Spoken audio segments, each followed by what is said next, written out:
Assalamualaikum warahmatullahi wabarakatuh. Alhamdulillah, alhamdulillahirabbil alamin. Shalatu wassalamu ala asrofil mursalin wa ala alihi wa sahbihi ajmain amma ba'd. Saudara sekalian, kita lanjutkan tema kita. Pada kesempatan kali ini kita memasuki bab baru di mata kuliah Agama Islam 1, yaitu tentang ibadah, konsep ibadah di dalam Islam.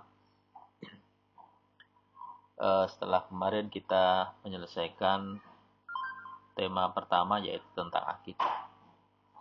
Nah, kali ini kita akan membahas tentang ibadah, apa itu pengertiannya, kemudian tujuan, kemudian alasan kenapa melakukan ibadah, dan juga syarat-syarat diterimanya ibadah. Yang pertama adalah pengertian ibadah. Secara etimologi atau tinjauan bahasa, ibadah itu merupakan kata dalam bahasa Arab, ya, yaitu bentuk masdar dari kata abada ya'budu ibadatan. Abada ya'budu ibadatan. Yang artinya bisa taat ataupun ketaatan, tunduk, ketundukan, memperbudak, kemudian doa, dan memperhambakan diri. Kemudian juga bisa bermakna menyembah dan lain sebagainya.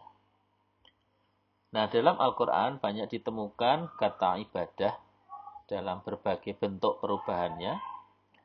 Ada yang memuat pengertian tentang taat, tunduk, doa, dan lain sebagainya. Misalnya di dalam surat Yasin ayat yang ke-60, Alam a'had ilaikum ya bani Adama alla ta'budus syaitan innahu lakum aduwwum mubin. Di sini ada kalimat ta'budu. Di mana dalam ayat ini kata ta'budu itu bermakna taat. Bukankah aku telah memerintahkan kepadamu, hai Bani Adam, supaya kamu tidak taat kepada syaitan. Sesungguhnya syaitan itu adalah musuh yang nyata bagimu. Kemudian dalam pengertian tunduk bisa dilihat dalam surah Al-Mu'minun ayat 47, dalam pengertian memperbudak dalam surat Asy-Syura ayat 22, dan dalam pengertian doa dalam surat Al-Mu'min ayat 60, dan juga dalam pengertian menghambakan diri dalam surat Az-Zumar ayat 17. Itu tadi beberapa arti atau makna dari kata ibadah dari sisi lughawi atau bahasa. Kemudian dari sisi terminologi atau istilah, banyak para ulama mendefinisikan ibadah. Misalnya Syekh Abdul Hamid Al-Khatib dalam bukunya Asmar Risalah. Beliau mendefinisikan ibadah itu berambil dari kata abada, yang berarti memperhambakan diri, menjadikan diri sebagai hamba ataupun budak. Perlu kita ketahui bahwa hamba atau budak itu menurut pengertian bangsa Arab, dia harus mempersiapkan diri dan seluruh tenaganya untuk mengerjakan apa saja yang disenangi dan diperintahkan oleh tuannya. Maka kalau ibadah itu artinya memperhambakan diri, menjadikan diri seorang hamba, maka pengertiannya ya seorang hamba atau budak itu harus mempersiapkan diri dan seluruh tenaganya untuk mengerjakan apa saja yang disenangi dan diperintahkan oleh Allah Subhanahu wa Ta'ala. Karena ia akan mengharapkan segala macam pengharapan dan perlindungan kepada Allah. Itu pengertian ibadah dalam hal ini adalah memperhambakan diri. Kemudian definisi ibadah secara istilah juga dikemukakan oleh Muhammad Hasbi As-Siddiqi, guru besar di UIN, dulu YIN Sunan Kalijaga dalam bukunya Kuliah Ibadah.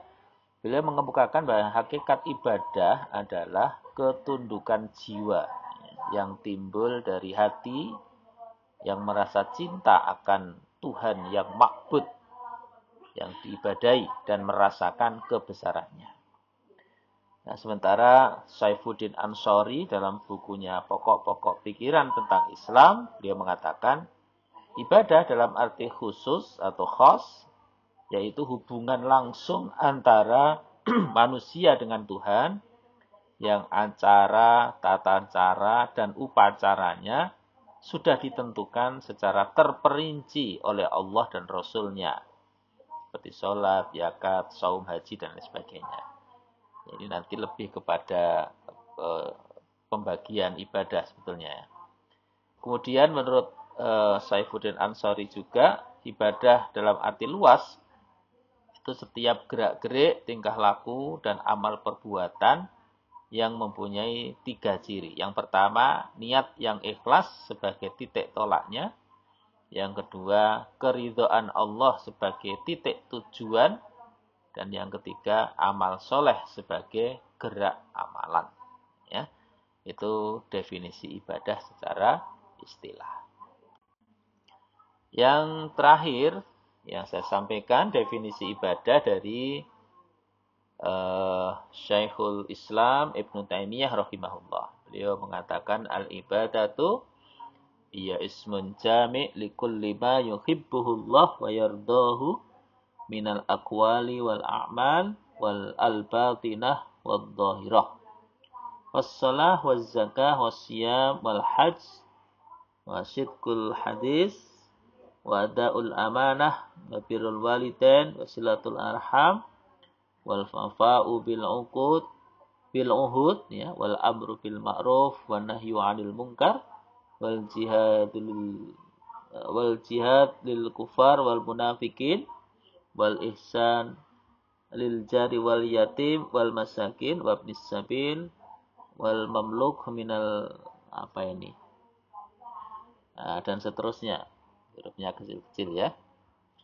Nah, jadi menurut beliau ibadah itu adalah segala sesuatu yang mencakup semua amal, ya, semua amal yang dicintai dan diridhai oleh Allah Ta'ala, baik berupa ucapan dan amalan, baik itu nampak ataupun yang tersembunyi. Maka kata beliau, termasuk dalam lingkup ibadah itu ya sholat, puasa, zakat, haji, ya. Sidqul hadis ya berkata yang benar, kemudian amanah yang disampaikan, berbakti kepada orang tua, silaturahim, menepati janji, amar ma'ruf nahi mungkar, jihad menghadapi orang kafir dan munafik, berbuat baik kepada tetangga, anak yatim, orang miskin, ibnu sabil, budak, hewan piaraan. Juga berdoa, berzikir, baca Al-Quran, dan yang semisalnya itu semua adalah bagian dari ibadah. Nah, jadi semua ya yang mencakup semua hal yang dicintai dan diridhai oleh Allah Ta'ala. Inilah makna ibadah yang sangat luas yang dikemukakan oleh Ibnu Taimiyah. Assalamualaikum warahmatullahi wabarakatuh. Berikutnya adalah dasar-dasar ibadah. Ya, yang dimaksud dengan dasar-dasar ibadah adalah perintah Allah dan Rasul-Nya yang menjadi landasan pelaksanaan ibadah.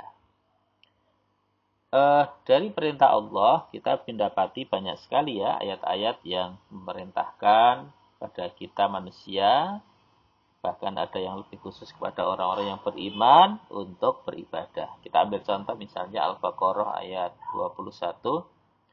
Ya ayyuhan nasu budu rabbakumul ladzi khalaqakum walladzina min qablikum la'allakum tattaqun. Wahai orang-orang atau wahai manusia, di sini menggunakan khitabnya adalah an-nas, ubudu sembahlah rabbakum, Tuhan yang telah menciptakanmu.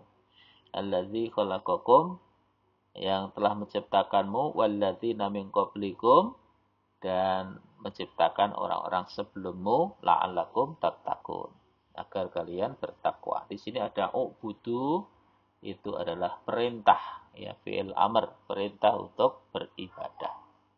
Di ayat lain, ya ayyuhalladzina amanu, ini khitabnya orang-orang beriman, yang dipanggil adalah orang-orang yang beriman, ya. Rukuklah kamu, ya ayyuhalladzina amanu ruk'u wasjudu, ya wa'budullah, ya, wala dan berbuatlah kebajikan, ya.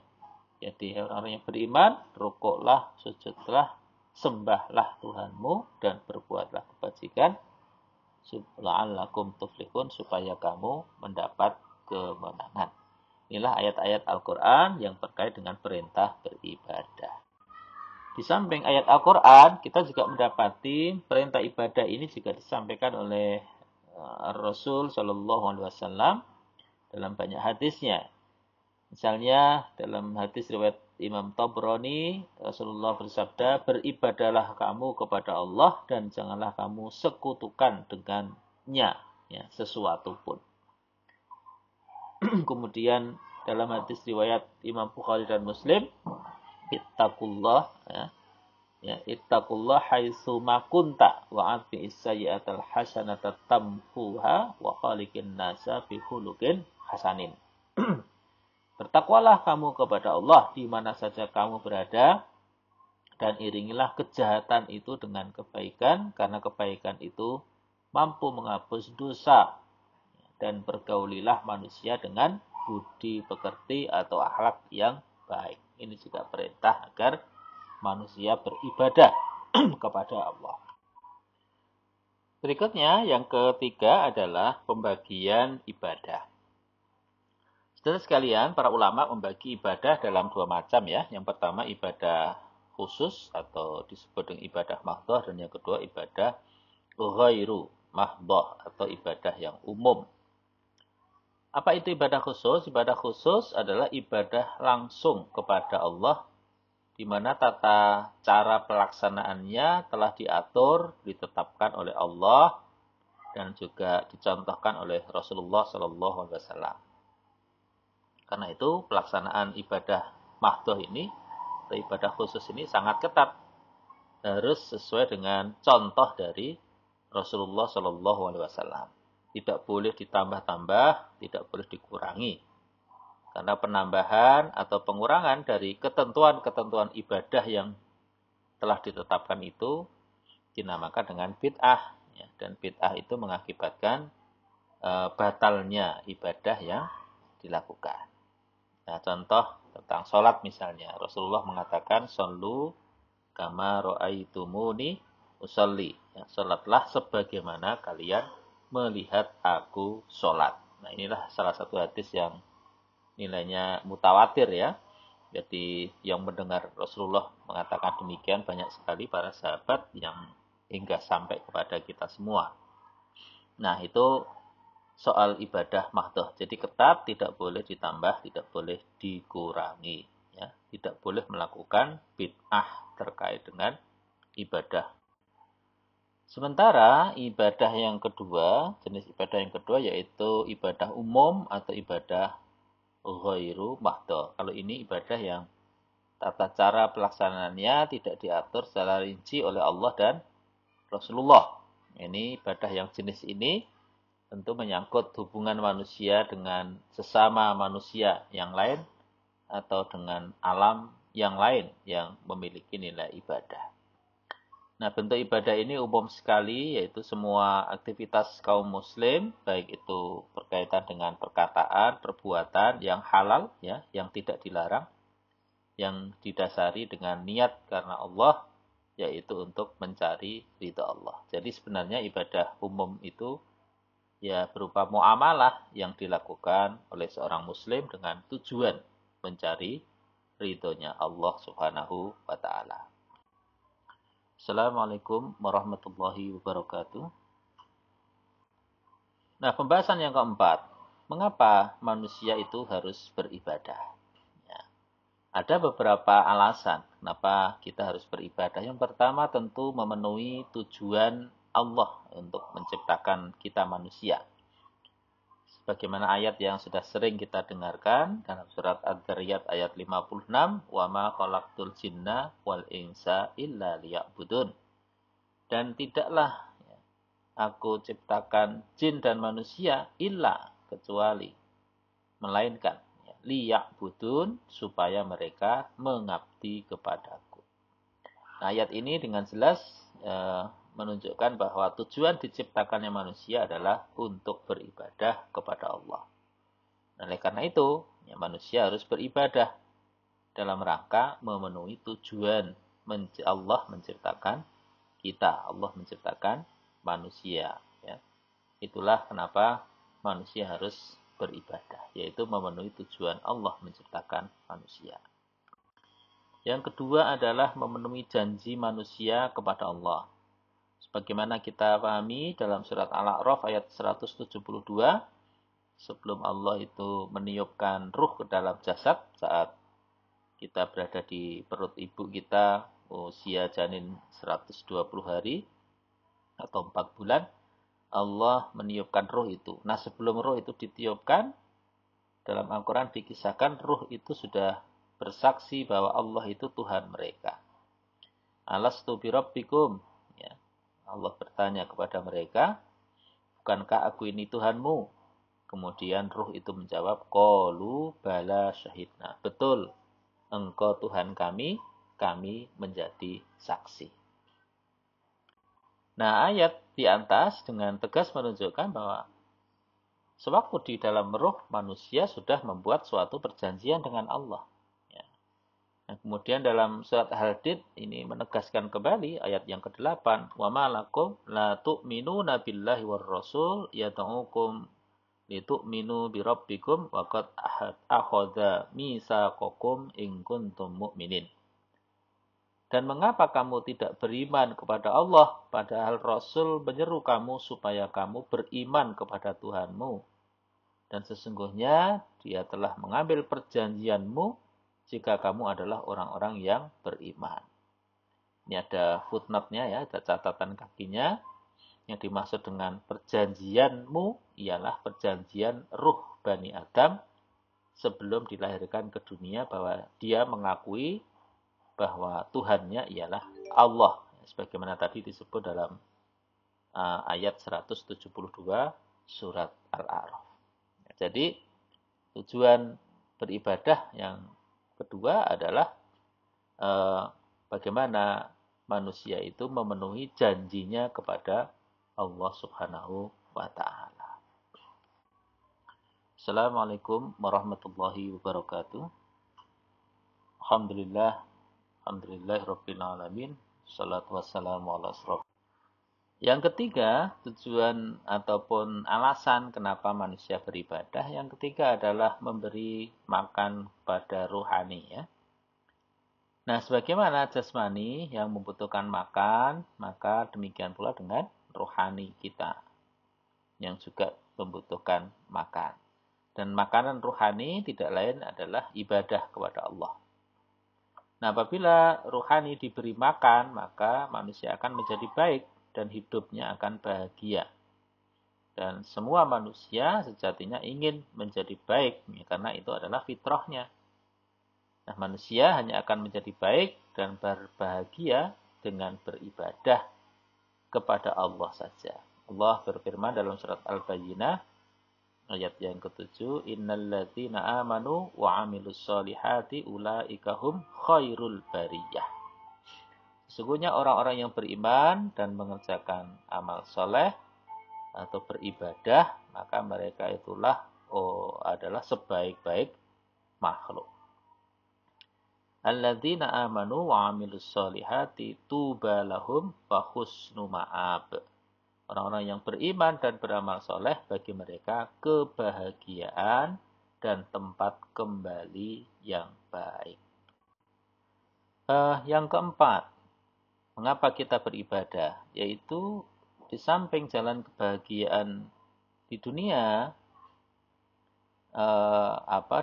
memberi makan rohani tadi yang menjadi manusia bahagia, maka yang keempat, ibadah itu kita lakukan karena sebagai jalan kebahagiaan di dunia, ya.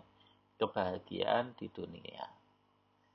Nah, di dalam Al-Quran, Allah menerangkan kepada manusia berbagai hal tentang diri manusia, terutama hal-hal yang berkaitan dengan keselamatan dan kebahagiaan hidup. Nah, apabila manusia ingin hidupnya selamat, ingin hidupnya bahagia, maka usaha yang harus dilakukan adalah yang pertama tentu ma'rifatullah, mengerti tentang Tuhan, dan kemudian menyembah kepadanya, menyembah kepada Allah. Ma'rifatullah, mengetahui Allah dan menyembah Allah. Yang kedua juga mengerti dan memahami tentang manusia. Dan yang ketiga, jika manusia ingin selamat dan bahagia, dia juga harus mengerti tentang ilmu. Ya, man arada dunya fa'alaihi bil ilmi, wa man akhirata fa'alaihi bil ilmi, wa man aradahuma fa'alaihi bil ilmi. Barang siapa yang ingin bahagia hidupnya dunia, syaratnya ilmu. Yang ingin bahagia akhirat, syaratnya ilmu. Yang ingin bahagia dunia akhirat, syaratnya dengan ilmu. Nah, salah satu kebahagiaan itu adalah ya dengan beribadah kepada Allah Subhanahu wa Ta'ala. Karena dengan beribadah itu, beramal soleh itu, manusia akan mendapatkan hayatan thayyibah, kebahagiaan hidupnya di dunia ini. Assalamualaikum warahmatullahi wabarakatuh. Allah berfirman dalam surat An-Nahl ayat 97. Man 'amila shalihan min dzakarin aw unsa wa huwa mu'minun falanuhyiyannahu hayatan thayyibah wa lanajziyannahum ajrahum bi ahsani ma kanu ya'malun. Barang siapa yang mengerjakan amal soleh, baik laki-laki maupun perempuan, dalam keadaan beriman, maka sesungguhnya kami akan berikan kepadanya kehidupan yang baik. Kehidupan yang baik, hayatan thayyibah. Ya. Dan sesungguhnya akan kami beri balasan kepada mereka dengan pahala yang lebih baik dari apa yang telah mereka kerjakan. Jadi, inilah janji Allah ketika manusia beribadah, maka dia akan memberikan kehidupan yang baik, hayatan thayyibah. Ya, syaratnya tadi disertai dengan keimanan. Jadi berbuat baik, beribadah, itu diikuti dengan keimanan kepada Allah. Maka Allah akan memberikan hayatan thayyibah atau kehidupan yang baik. Yang kelima, kenapa kita harus beribadah? Karena ibadah itu juga jalan kebahagiaan di akhirat. Nah, kita sebagai orang mukmin tentu meyakini bahwa akhirat kelak itu adalah tempat mempertanggungjawabkan konsekuensi perjanjian antara kita dengan Allah. Dan juga yaumul jaza, kemarin sudah kita bahas ya, sebagai tempat menerima balasan, apakah balasan yang membahagiakan atau menyengsarakan, surga ataupun neraka. Maka ibadah ya itu berkaitan dengan upaya untuk mendapatkan kebahagiaan di akhirat. Ya. Karena kita tahu bahwa ketika manusia nanti sudah masuk ke dalam alam akhirat, maka akan ada yang namanya yaumul hisab, ya, yaumul mizan, pertimbangan antara amal baik dan amal buruk. Maka bagi mereka yang timbangan amal baiknya itu lebih berat daripada keburukannya, ya tentu balasannya adalah kebahagiaan. Ya, kebahagiaan sejati, yaitu surganya Allah, yaitu masuk surga. Tetapi sebaliknya ketika timbangan amal buruknya lebih berat, ya tentu dia akan mendapatkan siksa kesengsaraan dari Allah Subhanahu wa Ta'ala. Maka barang siapa yang ingin bahagia kehidupan akhirat, maka harus banyak-banyak beribadah dan beramal soleh. Yang nanti kemudian Allah akan memberikan kabar gembira kepada mereka yang beriman dan berbuat kebaikan. Al-Baqarah ayat 25, nanti silahkan dibaca ayatnya. Dan yang terakhir, saudara, mengapa kita beribadah tentu adalah syarat memperoleh rahmatnya Allah Subhanahu wa Ta'ala. Nah, tentu kita menyadari siapapun kita, setiap manusia itu membutuhkan rahmat Allah, sebab manusia tidak akan bisa hidup tanpa rahmatnya Allah. Tetapi Allah menetapkan bahwa untuk memperoleh rahmatnya, beberapa syarat itu harus dipenuhi terlebih dahulu. Maka tanpa memenuhi syarat-syarat itu, rahmat Allah tidak akan diturunkan kepada manusia. Apa itu? Dalam surat At-Taubah ayat 20-21, Allah berfirman, orang-orang yang beriman dan berhijrah serta berjihad di jalan Allah, baik itu dengan harta, benda, dan diri mereka, adalah lebih tinggi derajatnya di sisi Allah. Dan itulah orang-orang yang mendapatkan kemenangan. Maka mereka digembirakan. Maka Allah menggembirakan mereka. Dengan apa? Dengan memberikan rahmat, ya, dan keridhaan serta surga. Dan mereka memperoleh di dalamnya kesenangan yang kekal.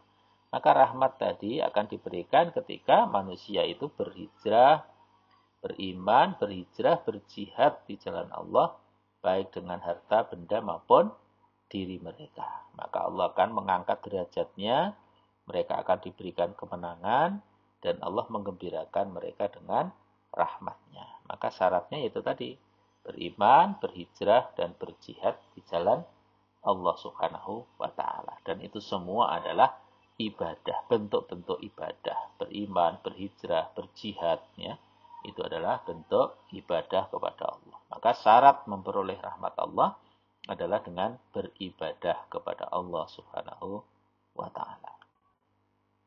Selanjutnya, saudara, untuk apa manusia itu beribadah? Ya, ada beberapa alasan juga. Kalau tadi mengapa, kalau sekarang untuk apa? Kenapa sih kita harus repot-repot, ya, beribadah, baik ibadah khusus ataupun ibadah yang umum tadi, ya, mahdoh dan ghairu mahdoh. Nah, yang pertama adalah ibadah itu kita lakukan untuk membina pribadi kita sendiri, ya, membina pribadi manusia. Karena segala ibadah yang diperintahkan Allah itu pada dasarnya adalah Allah membina mental manusia untuk menanamkan keyakinan, ya, bertuhan, menanamkan keyakinan tauhid, ya, beragama, yang kemudian juga mendidik manusia, melatih manusia agar dapat dibimbing dan dikendalikan kepada tujuan yang mulia, yaitu untuk memakmurkan bumi ini. Ya, dalam surat Ali Imran ayat 112, Allah firmankan, mereka diliputi kehinaan di mana saja mereka berada, kecuali jika mereka berpegang kepada tali Allah, yaitu agama Allah, dan tali perjanjian dengan manusia. Dan mereka kembali mendapat kemurkaan dari Allah, dan mereka diliputi kerendahan yang demikian itu, karena mereka kafir kepada ayat-ayat Allah dan membunuh para nabi tanpa alasan yang benar. Yang demikian itu disebabkan mereka durhaka dan melampaui batas. Nah, dari ayat ini ada beberapa catatan di 218, 219, 220 yang dimaksud dengan berpegang kepada tali Allah dan tali perjanjian dengan manusia. Itu maksudnya adalah perlindungan yang ditetapkan Allah di dalam Al-Quran dan perlindungan yang diberikan oleh pemerintah Islam atas mereka. Kemudian mereka diliputi kerendahan, itu maksudnya ditimpa kehinaan, kerendahan, dan kemurkaan dari Allah. Nah, yang terakhir 220 itu kekafiran dan pembunuhan atas para nabi. Ya, jadi ayat ini menjelaskan bahwa kenapa kita harus beribadah, ya karena agar kepribadian kita menjadi terbina dengan baik. Kalau dalam istilah agama itu adalah sibghatullah, sibghatullah atau celupan Allah yang akan membina kita, akan mendidik kita agar senantiasa berkeyakinan tauhid, ya, beragama, bertuhan, dan juga agar kita senantiasa terbimbing oleh Allah untuk senantiasa menciptakan kemakmuran, kebaikan di muka bumi ini. Assalamualaikum warahmatullahi wabarakatuh. Yang kedua adalah mensukseskan tugas khalifah. Bagaimana kita ketahui bahwa fungsi manusia di dunia ini adalah sebagai khalifahnya. Khalifah dalam arti wakil Allah. Maka kebahagiaan di dunia hanya akan tercapai kalau berpangkal tolak dari mengenal Allah, ma'rifatullah ya, mengenal manusia dan juga mengenal alam dengan berilmu ya. Nah, menempuh jalan iman, ya, kemudian beramal soleh serta dengan bersungguh-sungguh di dalam melakukan semuanya itu. Dan ini semua adalah ibadah. Jadi kita ma'rifatullah, mengenal manusia, bermuamalah, ya, kemudian kita mengenal alam semesta dengan cara kita memperdalam ilmu, ya, mencari ilmu, belajar dan seterusnya. Itu semuanya adalah bentuk-bentuk ibadah kepada Allah Subhanahu wa taala. Nah, dengan demikian tercapainya kebahagiaan di dunia berarti suksesnya kita sebagai khalifah. Suksesnya kita melaksanakan tugas sebagai khalifah. Nah, dengan demikian berarti ibadah bertujuan untuk mensukseskan tugas manusia sebagai khalifah di muka bumi. Nah, yang ketiga adalah kenapa kita harus beribadah? Ya tentu saja adalah untuk mencari keridhaannya Allah Subhanahu wa taala, ya. Mencari keridhaannya Allah Subhanahu wa taala. Berikutnya yang terakhir tentang kriteria ibadah yang akan diterima Allah. Saudara sekalian, Allah menciptakan manusia untuk hidup di dunia ini. Tidaklah sia-sia ya, tentu ada tujuan. Rabbana ma khalaqta hadza batila. Tidaklah Allah itu sia-sia menciptakan manusia. Tentu ada tujuan-tujuan Allah menciptakan kita. Untuk apa tujuan Allah menciptakan? Tentu untuk menguji manusia. Nah, menguji manusia. Nah, nilai ujian manusia ditentukan oleh perbuatannya, oleh amalnya ketika di dunia ini. Sedangkan nilai amal itu tidak ditentukan oleh banyak atau sedikitnya, ya. Tidak ditentukan oleh banyak atau besarnya perbuatan, tetapi ditentukan oleh ihsan, ya, atau baiknya dari amal perbuatan itu. Allah firmankan dalam surat Al-Mulk ayat 2, Alladzi khalaqal mauta wal hayata liyabluwakum ayyukum ahsanu amala wa huwal azizul ghafur. Ya. Allah yang telah menciptakan mati dan hidup liyabluwakum untuk menguji kamu. Ayyukum, siapakah di antara kamu ahsanu amala, yang paling baik amal perbuatannya. Ya. Nah, lalu apa kriteria amal yang baik itu? Nah, amal yang baik itu, amal yang ihsan itu bila memenuhi dua persyaratan. Yang pertama yaitu amal itu harus benar atau shawab, ya, dan yang kedua amal itu harus dijalankan dengan ikhlas karena Allah Subhanahu wa taala. Nah, suatu amal perbuatan itu dikatakan benar bila sesuai dengan yang dicontohkan oleh Rasulullah Shallallahu alaihi wasallam. Nah, dengan demikian, amal yang benar adalah amal yang dituntunkan oleh Nabi, bukan amal yang mengada-ada tanpa dasarnya. Nabi pernah bersabda, dari Aisyah radhiyallahu anha, Rasulullah bersabda, barang siapa yang mengada-adakan sesuatu yang baru atau yang bid'ah ya, dalam urusan agama, dan yang tidak kami perintahkan, maka amal itu ditolak. Ya, ini harus hati-hati dalam hal ini. Jadi tiba itu merupakan kunci diterimanya amal. Nah, benar atau benarnya suatu perbuatan itu tidak ditentukan oleh payahnya, oleh beratnya seorang dalam menjalankan ibadah. Nah, maka kemudian ada sering kita dengar kaidah usul pahala itu menurut kadar kepayahan. Maka yang dimaksud dengan kepayahan di situ adalah kepayahan dalam mengikuti sunnah, bukan sembarang payah, bukan sembarang berat, ya, tetapi berat karena mengikuti sunnah.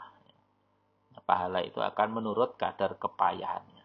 Jadi sekali lagi, syarat utama bahwa amal itu diterima adalah ketika amal itu ketika amal itu mencontoh apa yang lakukan dikatakan oleh Rasulullah SAW.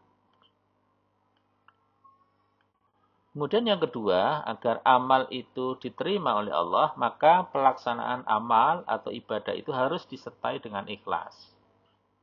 Ikhlas itu artinya berbuat tidak ingin dipuji, tidak takut dicela, sama saja. Kita melakukan perbuatan itu apakah ada orang atau tidak, sama-sama perbuatan itu dilakukan dengan baik dan sempurna. Bahkan tanda ikhlas, perbuatan baiknya tidak ditampakkan pada khalayak ramai. Yang tahu adalah cuma dirinya sendiri. Nah, itu cara ciri-ciri, salah satu ciri keikhlasan.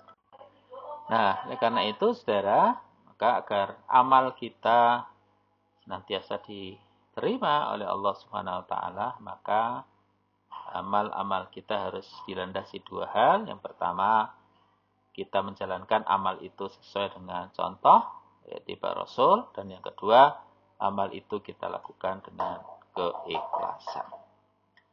Nah, demikian pembahasan kita tentang konsep ibadah. Mudah-mudahan dapat kita pahami dan kita laksanakan dalam kehidupan kita. Terima kasih atas perhatiannya. Mari kita akhiri dengan baca hamdalah. Alhamdulillahirabbil alamin. Assalamualaikum warahmatullahi wabarakatuh.